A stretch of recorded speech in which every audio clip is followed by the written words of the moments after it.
Hi வணக்கம் நண்பர்களே, எப்படி இருக்கீங்க எல்லாரும்? மனிதம் காப்போம் முதியோரின் தேடல் இந்த சேனல் ரமேஷ் பிரபாவதி பேசுகிறேன். இங்கே பார்த்தீங்கன்னா 2 பேருமே மாற்றுத்திறனாளிகள், கணவன் மனைவி. அவங்க பார்த்தீங்கன்னா இந்த பொருட்கள்லாம் எப்படி வச்சுருக்காங்க பாருங்கள். அவங்களால தவழ்ந்து தான் குழந்த மாதிரி தான் ட்ராவல் பண்ண முடியும். அந்த மாதிரி ரொம்பவே கஷ்டப்பட்டு இவங்க 2 பேரும் இந்த வீட்டில் தான் வசிக்கிறாங்க.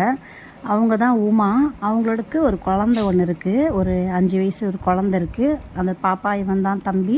அவனை படிக்க வைக்கிறதுக்கு ரொம்பவே சிரமப்பட்டுட்ருக்காங்க. அவங்க ஒன்று உதவி மட்டும் தான் கேட்டாங்க. என்ன உதவி கேட்டாங்க அப்படின்னு பார்த்தீங்கன்னா, அவங்க வீட்டில் இருந்தபடியே சுயதொழில் பண்ணணும், அதுக்கு ஏதாவது உதவி பண்ணுங்க அப்படின்ற மாதிரி கேட்டிருந்தாங்க. நாங்களும் இந்த வீடியோவை எடுத்து போஸ்ட் போடுறோம். கண்டிப்பாக இந்த வீடியோ மூலிமா யாராவது உதவி பண்ணுவாங்க அப்படின்ற நம்பிக்கையில் தான் போட்டிருக்கேன். உங்களில் இந்த வீடியோ பார்க்குறவங்க யாராவது இவங்களுக்கு உதவி பண்ணணும் அப்படின்ட்டு கேட்டுக்கிறேன். ஷேர் பண்ணுங்கள். நீங்கள் இவங்களுக்கு உதவி பண்ணணும் அப்படின்னா இந்த வீடியோவை முடிஞ்ச அளவுக்கு ஷேர் பண்ணுங்கள், சப்போர்ட் பண்ணுங்கள். அப்போ தான் இன்னும் நிறைய பேருக்கு போய் சேரும். அவங்களுக்கு நம்மளால் உதவி பண்ண முடியும். தேங்க்யூ.